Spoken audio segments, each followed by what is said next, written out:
1 minute سے بھی زیادہ کا وقت نہیں لگے گا کہ ہم ہیں سے تھے ہو جائیں گے اور وقت کی ریت سے پھسل کر ہم بھی رخصت ہو جائیں گے۔ بس ہم بھلا دیے جائیں گے، چاہے ہماری جتنی بھی اہمیت کیوں نہ ہو۔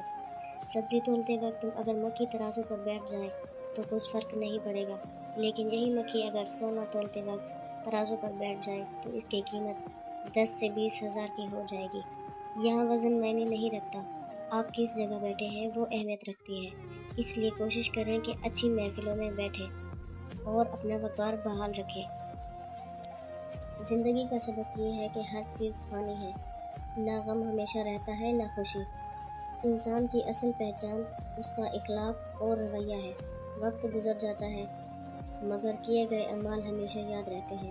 دوسروں کے لیے آسانیاں پیدا کرو، یہی اصل نیکی ہے۔ سکون تب ملتا ہے جب دل صاف ہو اور نیت خالص ہو۔ جو تکلیف تجھے اللہ کی طرف متوجہ کر دے وہ مصیبت نہیں رحمت ہے، اور نعمت تجھے اللہ سے غافل کرے وہ عشرت نہیں مصیبت ہے۔ ہر حال میں اللہ کا شکر ادا کرنا چاہیے۔ خوش رہنا ہی آپ کا برا چاہنے والوں کے لیے سب سے بڑی سزا ہے۔ اصل شائستگی یہ ہے کہ تمہارے اخلاق تمہارے لباس سے زیادہ خوبصورت ہو۔ حد سے زیادہ سنجیدگی زندگی کو بور کر دیتی ہے، اس لیے چھوٹی چھوٹی شرارتیں کریں اور خوش ہو جائیں۔ کوئی تم سے اتنی محبت نہیں کر سکتا جتنی محبت اللہ تعالیٰ کرتا ہے، اور کوئی تمہارے مسئلے ایسے حل نہیں کر سکتا جیسے اللہ تعالیٰ کرتا ہے۔ تو پھر کیوں نہ ہر درد، ہر تکلیف اسی کو سونپ دی جائے۔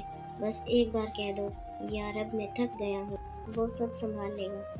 دوسروں کے سہارے جنازے چلتے ہیں، زندگی نہیں۔ جب تک زندگی ہموار چلتی ہے انسان اسے کھیل سمجھتا ہے۔ سنجیدگی تب آتی ہے جب حادثے دروازہ کھٹکھٹاتے ہیں اور پھر وہی لمحے جو کبھی معمولی لگتے تھے اچانک بہت وزنی ہو جاتے ہیں۔